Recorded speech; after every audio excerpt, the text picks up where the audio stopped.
Hey everyone, it's Phil here. So doing the vlog again. Haven't done one since November in 2017. That was for Flare Fest. But I'm doing one now because I've just had another clear scan. So I'm obviously over the moon. And also my friend Dave Bolton, who I met during our results, he also had a clear scan. So we seem to be doing all the right things. It's been a really busy couple of weeks. So I went down to London to support a private member's bill posed by Labour MP Paul Flynn. It's called the Elizabeth Bryce Bill, and it was basically a bill to get medicinal cannabis available in the UK. When we were there, it was a really cold day, and it was quite expensive getting down there, really, because a lot of prices are going up at the moment in the UK. Halfway through, we thought that it was going to get through. There was a risk that it was going to be talked out. That's what ended up happening. So that means that we now have to wait for the bill to be read again, which will be on the 6th of July 2018. So I'm hoping to be back in London to support that. It's a deep shame that some MPs decided to filibuster and to make sure that this medical cannabis bill was not read, because there was a lot of activists that, you know, spent a lot of money, and a lot of them were not well, because they're mostly medical cannabis users. So it's very unfair that a lot of them, you know, would make to travel across the country to London to support a bill just for it to be filibustered, wasting everyone's time. And to add insult to injury, the Met Police decided to arrest Jeff Ditchfield and Callie Blackwell and a couple of other activists.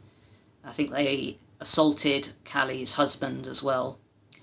They were all released later in the evening, but and Jeff Ditchfield was released in the early hours. But it's absolutely ridiculous. Jeff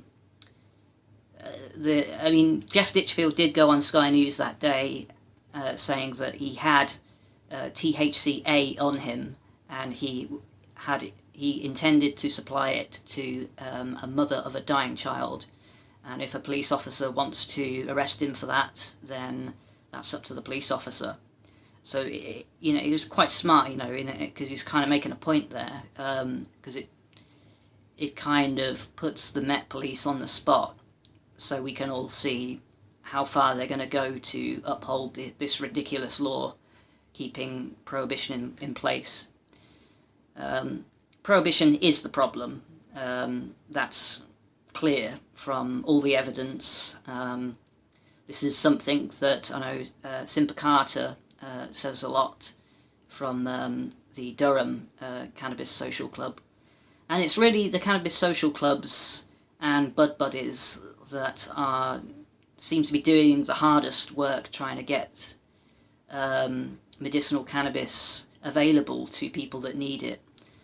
Of course, it's kind of an old saying now, but obviously we would all rather be illegally alive than legally dead, and that same goes for just being healthy. At the end of this vlog today, I've produced a little CG film just to explain what exactly is happening with these cannabinoids in regards to what happened to what could have happened to my own case of cancer.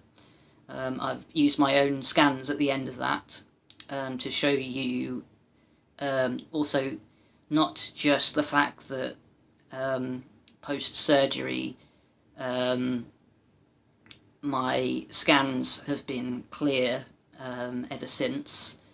It is radiotherapy, which obviously took a lot of my hair away. That was, as many of you know, was expected not to shrink the tumour that was there, that you can see in the little white dots in the first image.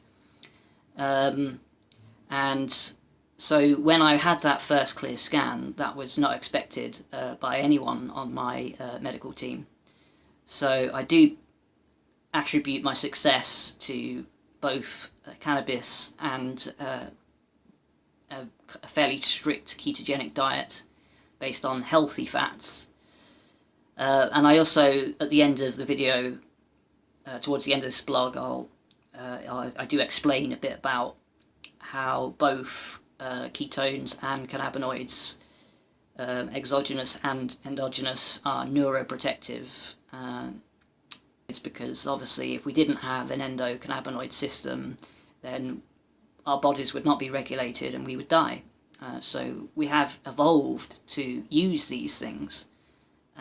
So it's very strange that we find ourselves in a time where there are laws out there that are prohibiting us from getting the best out of our own evolution, because we have to feed these endocannabinoid systems with exogenous ketones.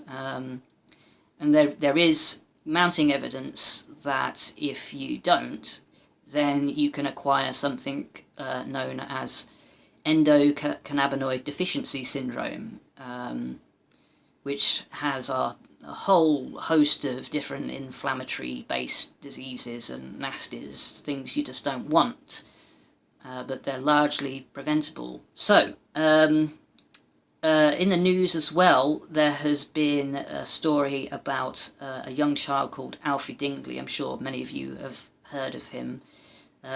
His family were in Holland getting the THCA that he needs to survive these drug-resistant seizures in a epileptic syndrome that he has. And there are many children that have drug-resistant forms of epilepsy like this. And although the ketogenic diet can help, one thing's not good enough on its own, which is the same with the anti-epileptic drugs. Now, for some reason they had to come back to the UK, and now that they're back in the UK, they were denied by the Home Office a licence for little Alfie to continue having THCA, because our Home Secretary, Amber Rudd, who is a prohibitionist, and probably has a lot of blood on her hands, not just in that respect, but in respect to her continued support for weapons deals to Saudi Arabia. But that's another matter, we'll have to cover that another time, but it's important to me. They have now changed their mind thanks to public pressure, so they've not changed their mind fully. They're going to give him a 3-month trial license, I guess, so that he can see if the THCA products within this country will work for him for 3 months. But 3 months isn't enough. We already know it works because he's already been over in Holland using it for most of his life. So it's just another example of how, when it comes to prohibition, nobody's safe, even children. So at the end of my vlog, I've got a message. So if you could please go to the website writetothem.com and contact your local representatives and just lobby them to let them know that you support medicinal cannabis in the UK, and people that medicate with cannabis because it works for them should not be criminalised. They should be able to grow it themselves. Thank you to everyone for all your support recently. I've been in the papers recently, and I've had a lot of people are asking me how to access cannabis. Now, I don't produce it myself, although I want to, I can't obviously give you the names of people like that. So the best thing you can do is go to your local cannabis social club on Facebook Every major town and city seems to have one now. And just explain your plight, explain your situation and why you feel you need this, and then hopefully a cultivator will get in contact with you or some other people with connections to them, and then you can see how you go from there. But it is the safest place to go because the UK cannabis social clubs have a higher administration, and they're checked over regularly by a very active community. These are the people that kind of make sure that scammers don't get very far in the UK cannabis community. And that's very important because we want a good reputation and we want patients to be safe above all. I'll let you now see my terrible footage. I'm sorry about the quality. I only have my tablet to take with me and it's getting a bit old now. So the sound quality is not the best and the lighting's not too good either. But next is some of my footage and interviews from patients at Parliament to support the Elizabeth Bryce Bill. So thanks again for your support and thanks for watching. Hey everyone, it's Phil here. So I'm just here at Parliament, as you can see, and I'm here to support the Elizabeth Bryce Bill, and I'm just here with a new friend of mine. How you doing, guys? I'm Tyler from iSmoke. How do you think the bill is going to do today? Fingers crossed. I mean, it's been moved up after the weekend. I think it was moved up in its schedule from number 6 to number 3 of the day, and they sat early. Yeah, Si from Hampshire Cannabis Community locking on. Oh, you videoing? Sorry. Yeah, no. The whole community. Oh, was it? Yeah, Hampshire. We're from Hampshire Canna. There's Hampshire Canna there. Yeah. Always representing it. And yours? I'm from iSmoke, so ismokemag.co.uk. Alright. Or you can find us on YouTube, just search for iSmoke or weed-related stuff in the UK. We do videos about anything cannabis-related. Excellent. Right. Look forward to having you write an article for us. Yeah, man. I certainly will, yeah. Just look for me on the books, Bill James. Yeah, definitely. Yeah. I'll You'll see I'll me get in your the- email and stuff. I'm in the higher administration. Paul Roberts from TTCC. These guys do a lot of good compassionate work for medical patients, actually. Yeah, we're out there giving advice and letting people know where they can get medicated. Medical cannabis is changing lives, you know, Yep. all the way from cancer down to period pains. Cannabis is taking care of it all. So, Yeah. you know, wise yourselves up, people. If you don't know, come to TTCC awareness page, message us, and you can get all the information that you need. Peace and love, people. Thanks very Nice to much. meet you. I'll show you some of the stands we got here. There's the general logo for the Cannabis Social Clubs, set up by Greg there. All this time you thought you got carried, it's not, it's just trying to constant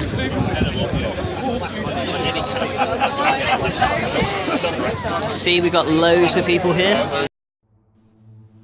THC, or tetrahydrocannabidiol, is one of around 400 cannabinoids found in the cannabis plant. It was the first cannabinoid to be discovered during the 60s due to its abundance and psychoactive attributes that produce the euphoric high when consumed.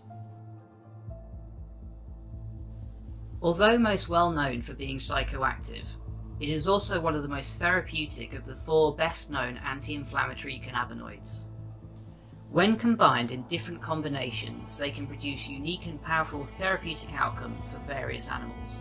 We humans have evolved our own cannabinoids known as endocannabinoids via the endocannabinoid system. This is located mainly in the brain and central nervous system. This CB1 receptor is part of that system, and they react with exogenous cannabinoids found in cannabis. Some cancer cells are known to overproduce these CB1 receptors, and that makes them a brilliant target when exposed to exogenous cannabinoids, because they can overstimulate the cell, causing them to die. Because of our endocannabinoid system, exogenous cannabinoids are neuroprotective, just like exogenous and endogenous ketone bodies that are produced from healthy fats such as MCT and DHA. This means when cannabinoids and ketones are used to manage cancer, only the cancer cells are destroyed by these brilliant molecules.